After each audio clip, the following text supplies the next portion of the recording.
GFAT TV, bonsoir à tous, bonsoir à toi Stéphane. Salut les gars, ça va fraîchement en tout cas.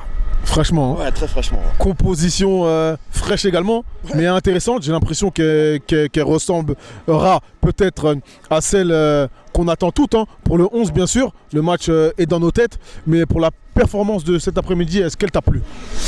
Écoute, pour moi, j'ai vu des changements qui étaient plutôt intéressants.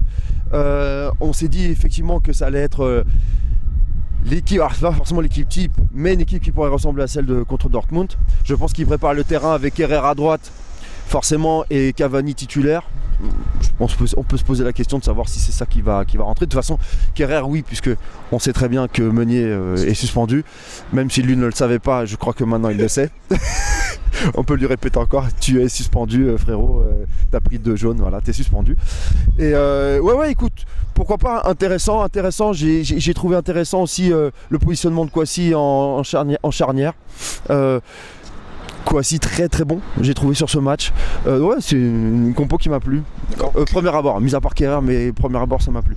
Clean sheet en espérant qu'elle monte en puissance cette ligne de 4. Ouais. Donc on va monter, voilà. Parler de Gana Gueye, on sait que c'est un joueur que tu affectionnes, un peu comme tout le monde aussi, mais voilà, pour parler de ce joueur en particulier qui était en difficulté dernièrement, comment l'as-tu trouvé? Bah aujourd'hui il fait un match de fou quand même, tu vois, sans ballon, le mec il vient rechercher plein de ballons, on l'a vu, il est tout le temps dans... On parlait la dernière fois de joueurs qui avaient du coffre, tu vois, qui travaillent sur l'explosivité, qui travaillaient sur mettre de l'énergie. C'est un gars qui est comme ça en fait, hein. On voit très bien qu'il vient de première ligue. Parce qu'il court partout, il court sans ballon. Il n'y a pas besoin d'avoir un ballon pour qu'il court, tu vois, avec un ballon. Non, il n'a pas de ballon, il court. Et il nous fait des récup encore en tonnes, il nous l'a fait. Ça c'est intéressant, moi je l'ai beaucoup aimé en fait sur ce match, hein. Effectivement c'est un de ses meilleurs matchs si on compte les 3-4 derniers.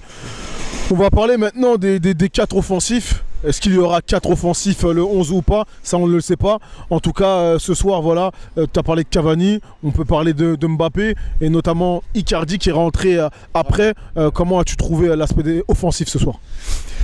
Écoute, pour moi je pense que c'est un match un peu en trompe-l'œil. Ok, alors c'est vrai qu'on met 4-0, il y a un beau clean sheet.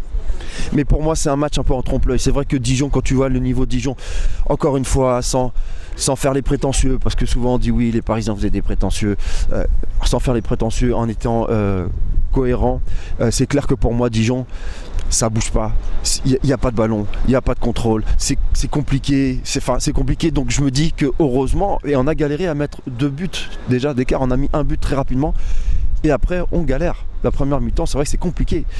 Et puis derrière, sur la deuxième, effectivement, on est mieux sur la partie offensive. Quand tu vois par exemple Mbappé, pour moi, première mi-temps, mis à part sa virgule petit pont que j'ai kiffé, bien sûr, et tout le monde a kiffé. Mais après, voilà, tu sens qu'il manque de quelque chose.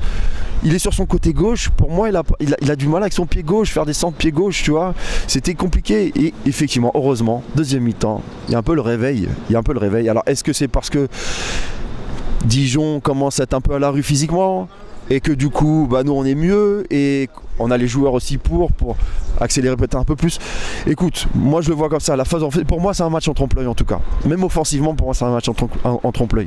D'accord. Est-ce que tu penses que Sarabia, enfin, qui marque ce soir, sera titulaire pour l'échéance qu'on attend tous?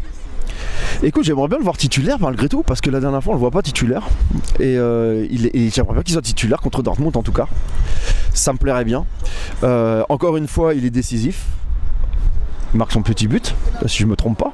Il marque son petit but. Donc ouais, j'aimerais bien voir un peu ce qu'il donne sur un match comme ça, avec une équipe en face avec un peu d'intensité, même si bloc, avec un bloc. Mais encore une fois, Dortmund, ils nous ont pris en bloc, mais ça voulait pas dire qu'ils n'avaient pas d'intensité. Et c'est ça qui était intéressant.